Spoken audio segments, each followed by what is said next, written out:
Well, hello everyone, and welcome to On the Road with JJ. Sorry, this is a week late, but as Greg Hunter let you know over on Periscope, had a lot to deal with this past week. My daughter was in the hospital with some infections in her colon, and had to deal with that, and had to deal with a hospital stay there with her. Fortunately, come Friday, when I was going to actually plan to record this, we had to take her to the doctor once again, just for some precautionary follow-up. And luckily, thank God, everything's good.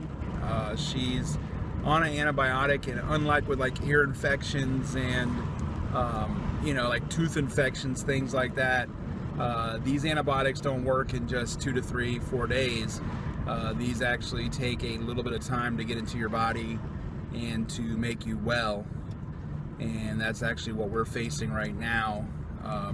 Now, when you're watching, or when I'm recording this, this is the Saturday after, so we're on, let's see, it's Thursday, Friday, 3 days, third or fourth day of the antibiotic, here at home. So, we're still about 6 or 7 days away from seeing any kind of major improvement. But, I mean, she's out, she's playing, she's having a great time, and that's all that matters, I mean, she's, getting back to her usual spunky self. For any of you who know my daughter, or, follow me over on Facebook, Twitter, or Instagram, you know that I'm constantly posting pictures, videos, status updates about my daughter and the crazy things that she does. So I just wanted to come on here, open up On the Road with JJ with a heartfelt and a sincere thank you for all the prayers, the fingers crossed. I realize that my friendship circle, my circle of friends, I realize cover a vast array of the different philosophies of the world. I have, friends who have faith in God. They have, some kind of faith, be it a Christian faith or, whatever deity you may worship.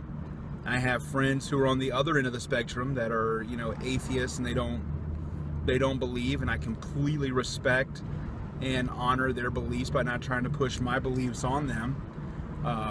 So the people who have sent me good vibes, finger crossing, prayer, things like that, it's greatly appreciated. And I speak on behalf of my wife, Shauna and Braylee, when I say thank you so much for all your thoughts and prayers. And I'll continue to update you folks on Twitter and Facebook on her health progress. Of course, I'll mention things here from time to time. I love my daughter, and but we're gonna change the tempo up a little bit. I had a chance to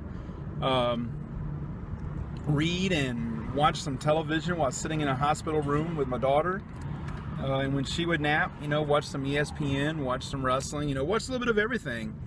And with so much going on in the world, we want to touch on some different subjects. I guess one of the major ones this week had to be with D-list celebrity Kathy Griffin. I guess trying to suck out a little bit more of the 15 minutes of fame with the depiction that she had posted of our president, Donald Trump. Now, I promised Hunter that I wouldn't turn this into a huge political thing. I promised him that as far as as On the Road goes. On the Road, we're going to try to make it entertaining as I can. Going to pretty much make it a little bit about wrestling, a little bit about life, pop culture, because that's what the ECS network is. It's really a lot of pop culture. It's it's a lot of nerd-centric stuff. Now, granted, I myself am not a huge comic book guy. A lot of the shows on here, a lot of the tabletop gaming and the different things that you find here on the ECS network, they're not my cup of tea. I do find all of our hosts thoroughly entertaining. I do find their shows very informative, especially for somebody like me who's even below a novice when it comes to a lot of the different material they talk about. But we're trying to make something for everybody, and that's what I'm going to try to make on the road. But getting back, in case you've been under a rock, and I guess I use that phrase a lot, this past week, depending on when you're seeing this, it could be 2 weeks ago now, Kathy Griffin, and for those of you who don't know who she is, she's really a D-list celebrity, a comedian. You can argue her sense of humor, you can argue her humor a little bit if you wanted to. She's not one of my favorites, although you would probably best remember her from CNN on New Year's Eve. She usually hosts the CNN New Year's Eve with Anderson Cooper, and I remember talking about this, and one of my favorite lines that Kathy Griffin ever did, it was live on CNN, and you can actually YouTube this. I believe it was from the New Year's Eve special. She was being heckled by somebody, down the audience, down below, from where their staging area was, and as they're going to commercial, I guess she thought they were out, or somebody in her ear had told them they were out. She made the comment to the guy, "Hey, I'm working here. I don't come to your job and kick the dicks out of your mouth." I thought that, and it's because I'm sophomoric. I know that. But I thought that was one of the funniest lines ever spouted on CNN. But she had an image posted up of the likeness of our president's severed head covered in blood. And, she tried to say she was making a joke about it, and then all of a sudden there was a lot of backlash. She pulled the picture from her site and from her social media and was wanting everybody else to do the same, which, once you put something out there on the internet, it's there, you're done. I mean, it's, this out here 10 years from now, 20 years from now, this is going to be brought up in God knows what for me. But what she did was disturbing. It was disgusting. I've made this point, before.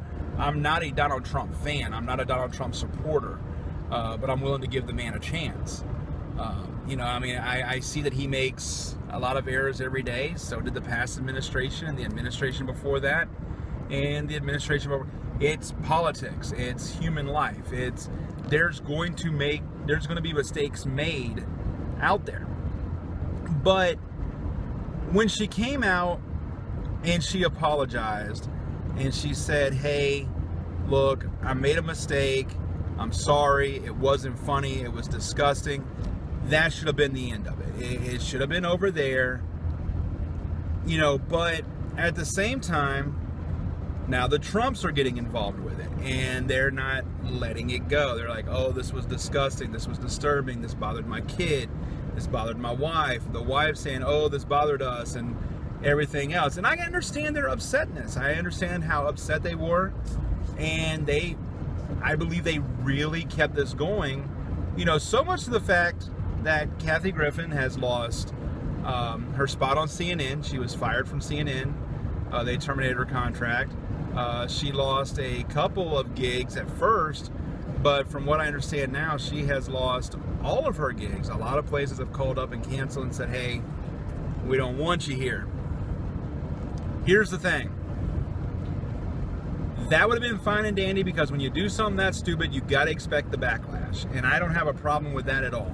I think everybody makes mistakes. I think you pay for your mistake, and you get that chance to rise again. Now, Kathy Griffin has gone back on the defensive. She is talking about how she's being bullied, how she's being treated unfairly, and how she's playing the victim. Kathy Griffin is not a victim at all. She is an adult with a little bit of celebrity who made a very poor decision in what she thought was funny. She's admitted that. But now, when everything is hitting the fan, like, she had to know that all this backlash was going to happen. She had to know. But now she wants to play the victim, and she wants to play poor, pitiful me. I have no sympathy whatsoever for her. Now, this is going to come to a shock from my, as I call him, my hetero life mate and one of my best friends, Greg Hunter. This is actually going to probably come to a shock to him. I seen absolutely zero humor in the picture that was posted of our president with a severed head. And why do you say, well, you've got a sick sense of humor? You have to find some kind of humor in that. No, because here's the thing. I mentioned our past administration. When Barack Obama was president, there were some very vile and sick pictures posted of our president.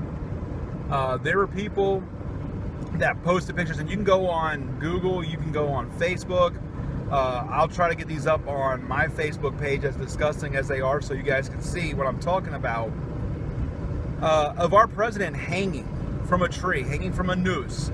There was pictures of our president eating fried chicken and watermelon, which is very much, you know, racial overtones there, and we know that.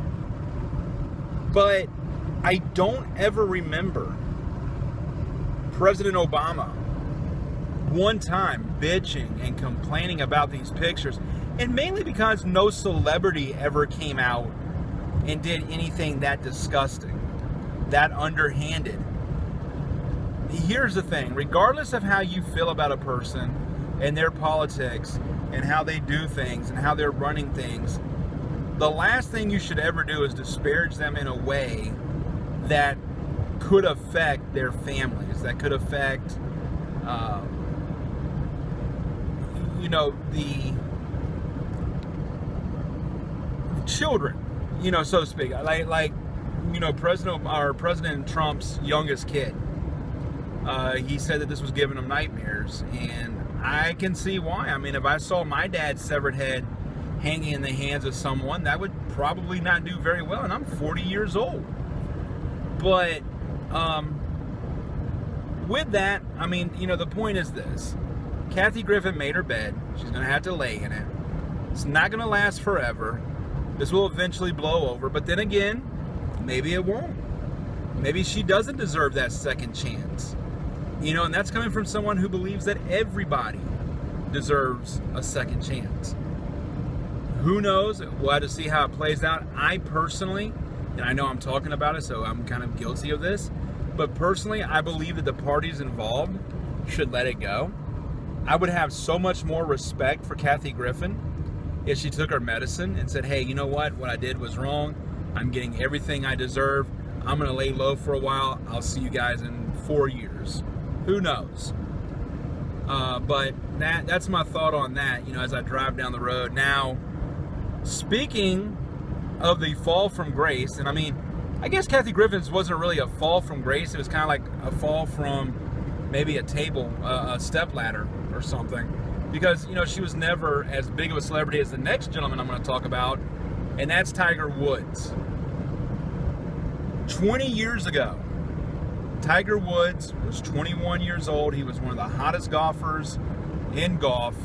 He was winning majors. He was winning the Masters. There was talk about him being up there in the same categories as Arnold Palmer and Jack Nicklaus, sorry. I got Batman on the brain. What am I going to say? But no, they had him as one of the greatest, you know, golfers that will ever be. And I mean, they were talking about him even into his 50s, still winning majors, and he was going to shatter everybody's record. And then, you know, a few years ago, about 8 years ago, Tiger Woods started having that fall from grace. You know, Tiger Woods cheated on his wife, and there was the whole big melee there where, you know, he crashed into the tree and, you know, this, that, and the other, and it was just, you know, pure craziness. And then, of course, you know, we've had the back injuries with Tiger. He's had the back surgeries. But I don't think anything's ever going to compare to what happened to Tiger Memorial Day. And that's when they found Tiger asleep behind the wheel of his running car, and he was arrested for DUI. A lot of media outlets automatically started making that assumption that his DUI was alcohol related. And come to find out, it was not alcohol related. It was a reaction to his medicine. We're not sure what that reaction was. I mean, he was released on his own. He was sent in, and, he has since put that, out there that he apologized, but something is wrong with Tiger. We don't know what it is. We don't know where he's going, but this has been an amazing fall from grace. And when you look at that mugshot, and I will make sure that I tweet out the mugshot too if you haven't seen it. Chances are you've probably already seen this mugshot. But with Tiger, it's another fall from grace that, I think some of it he brought on himself. There's a lot of stories that I've heard over the past week about Tiger Woods and how he operates. Now, I know firsthand, and well, I shouldn't say firsthand because it wasn't me, but I do know from some people that used to go to Augusta with a company that I worked with, Domino's Pizza, that talked about how cheap Tiger Woods was, that he would order pizza and, he's not a tipper. And I thought, well, that doesn't sound right. That dude seems really, really cool on TV.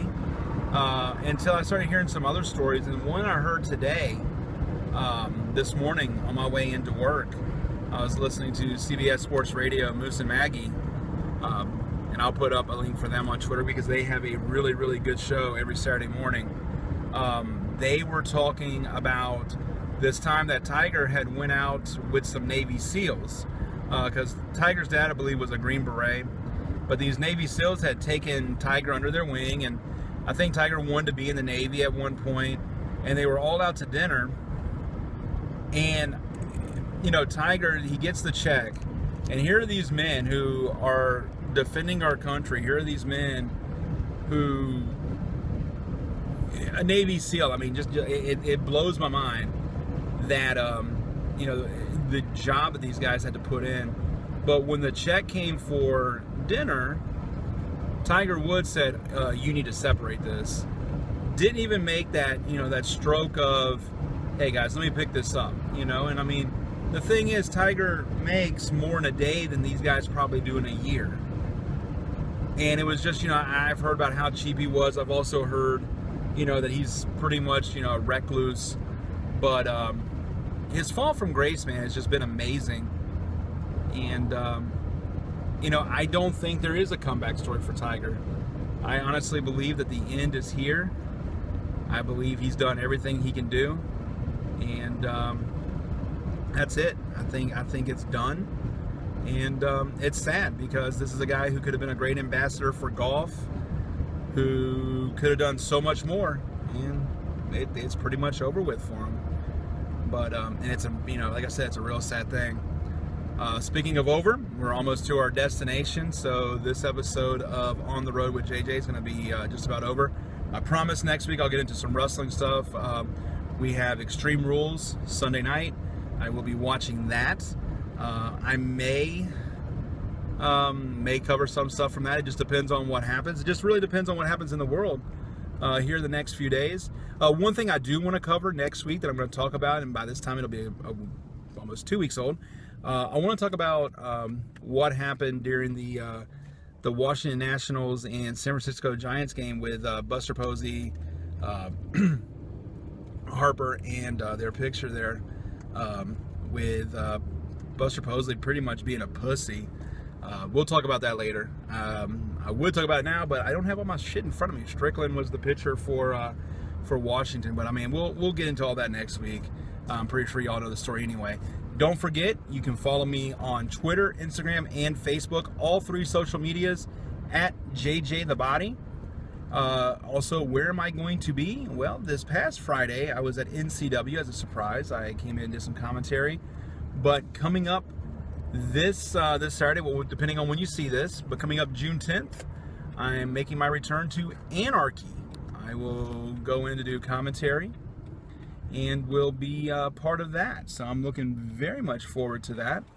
Going to join the announce team with Dan Wilson, so it's somewhere I haven't been in quite a while. So once again, all 3 social medias, Twitter, Facebook, and Instagram, at JJ the Body. See you in 7 days. Y'all take care.